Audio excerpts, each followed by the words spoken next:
Welcome to the Chilling Ghost Stories channel. Today we bring you a famous Chinese ghost story titled The Moonlight Mystery. If you enjoy the story, please give us a like and subscribe to support the channel. Thank you. Now let's get started. Chapter 15. The Scarred-Faced Woman in Wāng Shān. To be honest, I believe that arranging for Shān to be sent to a mental hospital was a mistake, said Hǎi Dīng, frowning as he focused on the calendar page at the top of his work notebook. He couldn't remember when he had circled the red mark on June 16th. Since the department head had arranged for his retirement, all department meetings were co-chaired by Ding and Deng Liang Tuan. Tuan carefully observed Ding.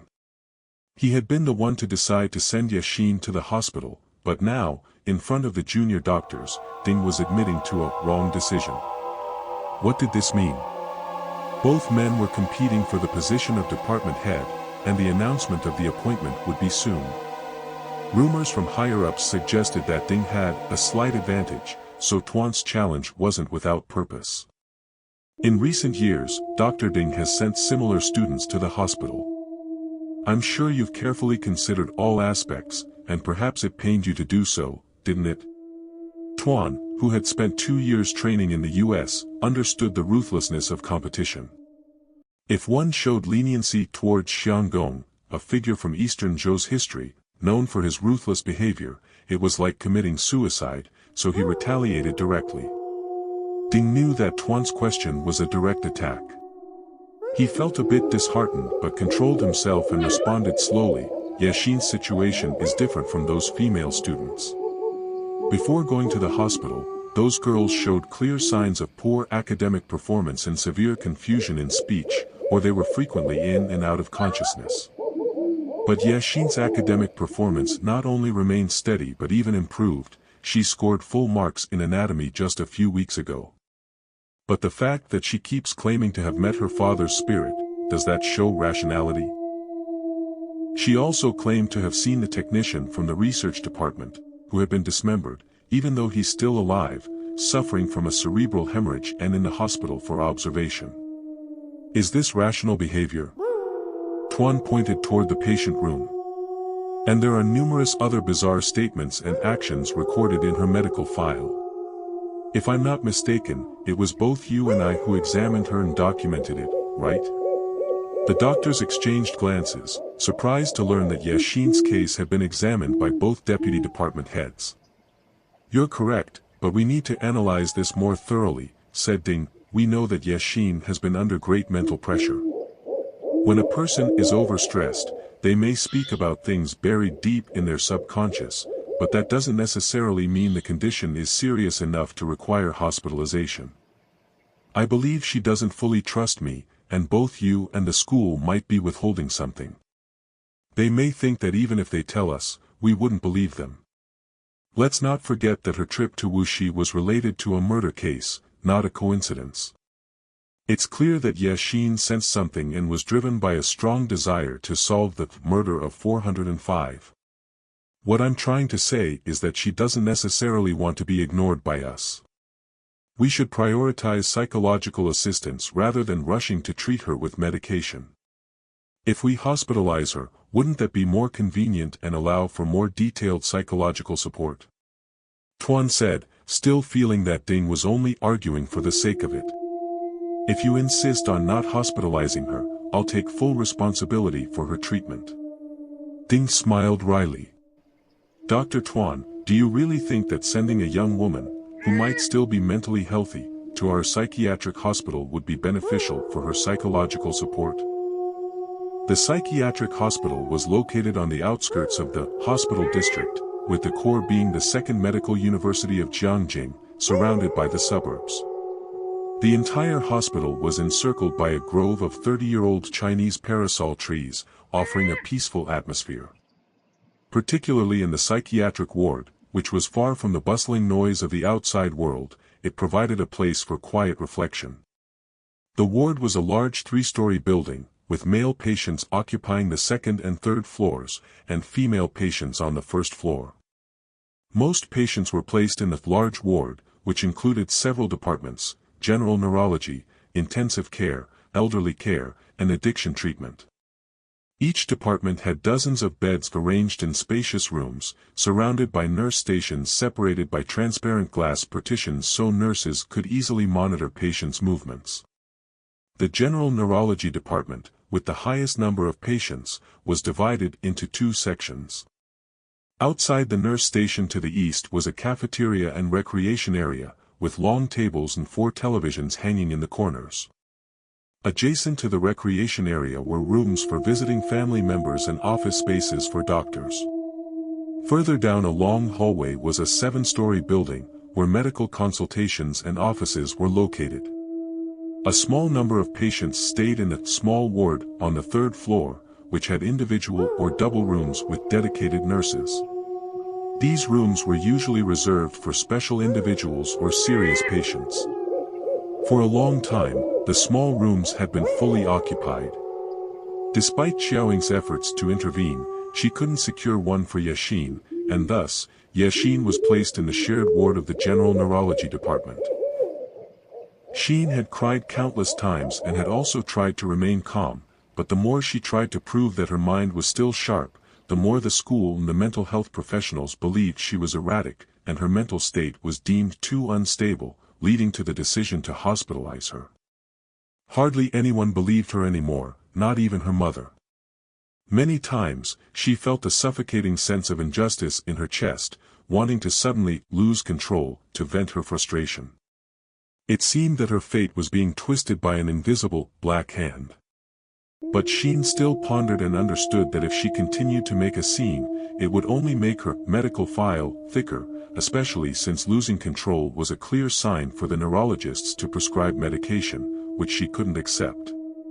Psychiatric treatment was for the mentally ill, and medication would harm healthy individuals. She needed to maintain a sharp mind. This was the only way to hold on to her fate. How could she avoid medication? Xin remembered a Japanese movie, Chase, she had watched as a child. The male character, not wanting to take harmful psychiatric medication, would always pretend to swallow his pills, then spit them out in the bathroom. Maybe she could use this trick. This is your medicine from this morning. I have to stand here and watch you take it. You seem like a well-behaved girl, a student. You know, many patients refuse to listen, insisting they're not ill at all, pretending like in the Japanese movie, Chase, they hold the pills in their mouth but don't swallow them, or they spit them out in the bathroom.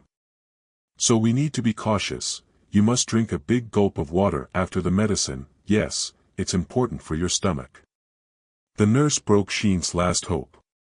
Xin half closed her eyes, sensing the 2 pills happily sliding down her throat, preparing to dissolve in her stomach and invade her sharp, healthy nervous system.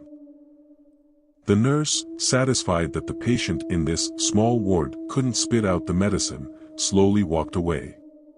Xin sat on the chair by the bed, eyes closed. Whether it was psychological or not, the medication seemed to be taking effect. She felt calmer, but her thoughts appeared sluggish. The chaotic images of the past few days remained tangled, but now they seemed like a pile of useless, lifeless trash, waiting for no one to untangle them. Could it go on like this? Suddenly, someone nudged her, snapping her awake. The nurse smiled. Yashin, look who's here. Mother.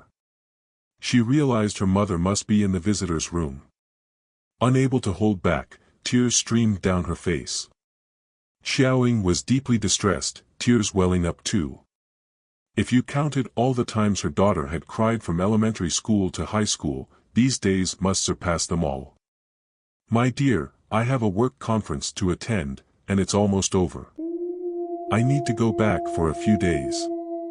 This is the best hospital in the province, so I feel at ease letting you stay here for treatment.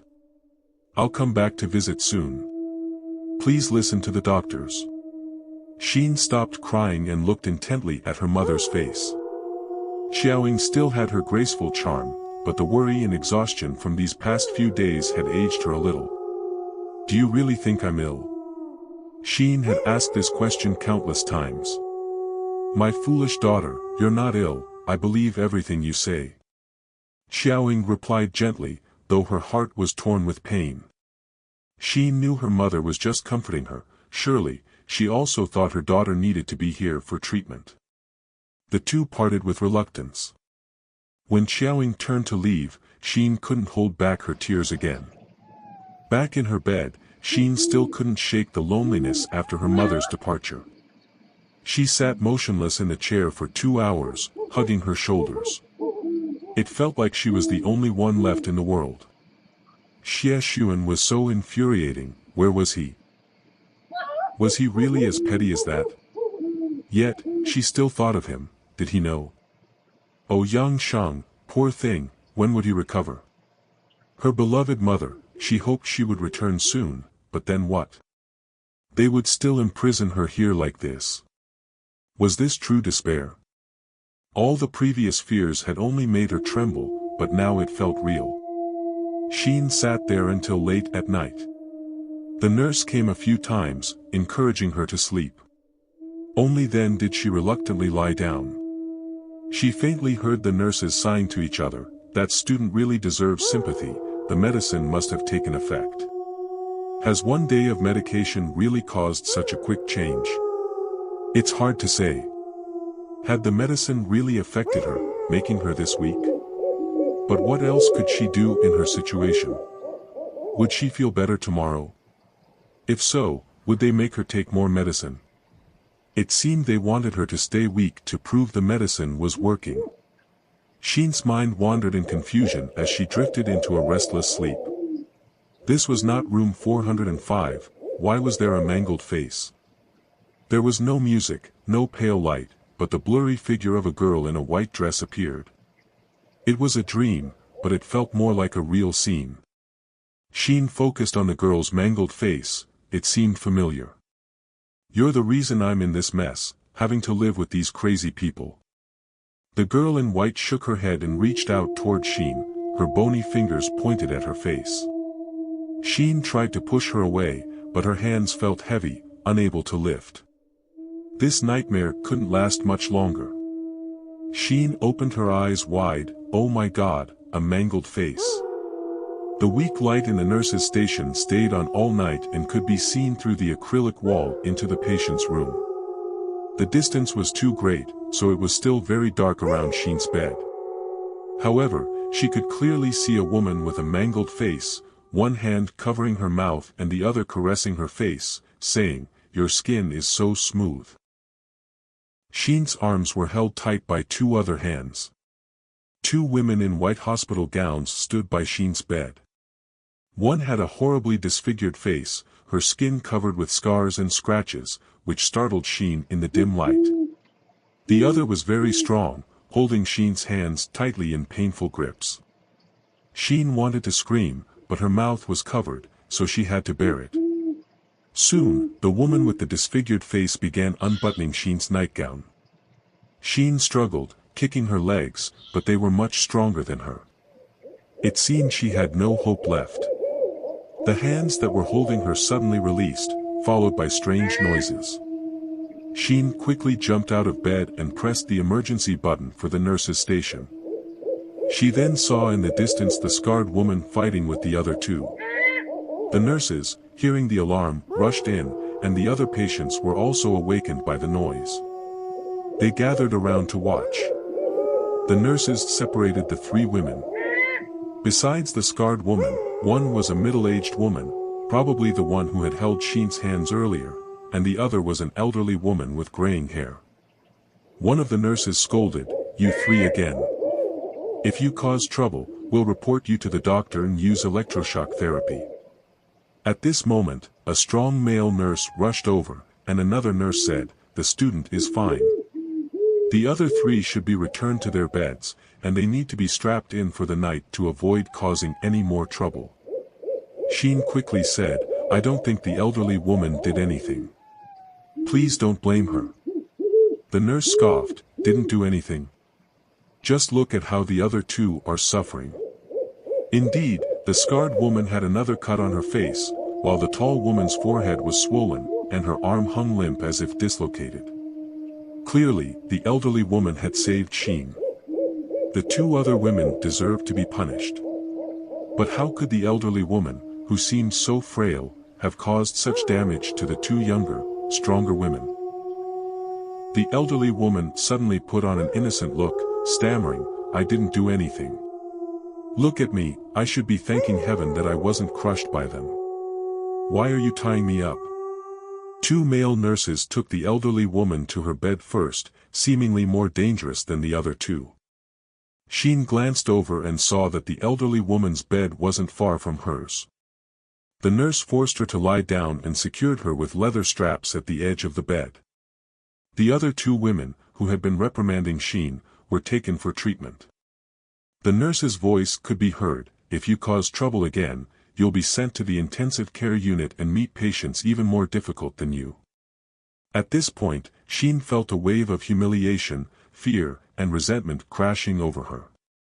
She sobbed quietly, but the nurse didn't seem to care. At her loneliest moment, what Shān needed wasn't just consolation. What she needed was love. Only love could give her the courage to move forward. Late into the night, Shān had barely slept. During morning rounds, Dr. Deng Liang Tuan noticed Shān's dark circles and thought to himself, "Her condition might be worse than I expected."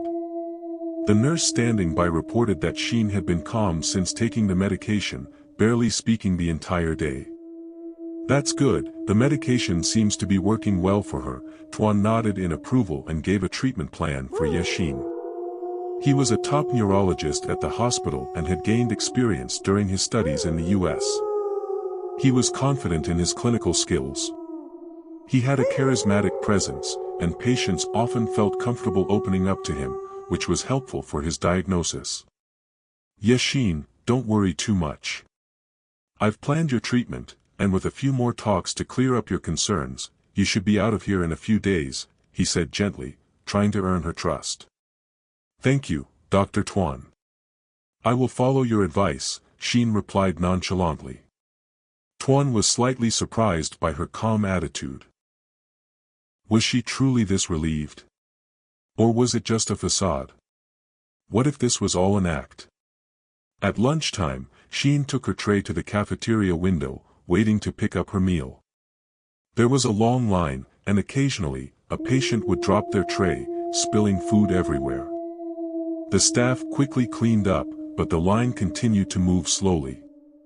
"You think you can escape from me?" A cold voice came from behind. Shān turned her head in horror. It was the scarred woman from last night. She had somehow slipped past the nurses and stood behind Shān. The patients behind her began to criticize, some even shouting obscenities. The scarred woman turned around, scowling and silently warning them to be quiet. "I'm not afraid of you," Shān said calmly, not bothering to face her. She didn't even understand where her courage came from, but she knew that here, only she could protect herself. The scarred woman was stunned, not expecting this fragile, seemingly weak student to be so daring. She chuckled, changing her tone, "All right, I like your attitude. Actually, I'm not as scary as you think. It's just that being here so long, I've grown bored. You're new, so I wanted to make friends and be affectionate with you." Shān shuddered when she heard the words affectionate, but she tried to stay calm. "I have plenty of friends at school, and since I won't be here for long, I'm not worried about being lonely." "Do you really not know, or are you pretending? Once you're here, it's not just a little headache or cold. No way you'll be out in a month. And even if you do leave, you'll be back soon. If not, there's only one other possibility, going to the heavens, like the girls from your school before." Shān felt uneasy. "You know about those girls?" "What do you know? I've been here for more than 10 years. How could I not know? Have you heard of Case 405? Can you be more specific?" Shān asked anxiously. "Don't be hostile, and I'll tell you. When free time comes this afternoon, walk with me, all right?" The scarred woman spoke calmly. Shān felt a surge of nausea in her stomach. She cursed herself for almost falling for the scarred woman's tricks. Was it the medication messing with her mind? She turned away, ignoring her. But the woman wouldn't give up. She asked again, can we sit and eat together? Sure, if I can sit with the two of you, the ugly old lady too. The speaker was the elderly woman who had helped Shān the night before. She must have been around 70, with a slightly hunched back, but her hair neatly combed. Her face was wrinkled, and her cloudy eyes showed no different signs than other elderly people, but why was she here in the psychiatric ward? Shān sighed quietly. She felt perfectly normal, yet ended up here. Thank you for helping me last night, Shān said. The old woman looked confused and replied, help you? What did I help with? Shān sighed again. It seemed the old woman had a reason for being here after all. Actually, only you can help yourself, the old woman murmured as she stepped up in front of Shān. The hospital cafeteria had a rule that those over 65 didn't have to stand in line. She grabbed her tray and walked away without sparing Shān a glance. Shān felt there was something hidden in the old woman's words and decided to take her own tray and sit next to her. I'm Shān, don't you remember helping me last night? Well, whether you remember or not, thank you. I just wanted to ask, who are you? The scarred woman sat down too, smirking. She's Wāng Lan, a well-known figure here. If you get along with her, you're doomed. All the girls from your school were close to her, and just look at what happened to them. Shān shot a glare at the scarred woman, but was surprised when the old woman spoke. She's not wrong. Shān was taken aback. How could that be? There's no connection. I don't believe the girls died for that reason. Surely you also know about Case 405. Those who think they know often don't know anything, Wāng Lan responded without directly answering the question. See? The old lady's crazy, the scarred woman didn't miss the chance to attack. Right. If she wasn't crazy, why would she be here for 40 years? Among those who come and go, there are a few who've been here for over a decade, thinking they're some kind of elder, Wāng Lan retorted, showing she wasn't actually sick. So who were these people?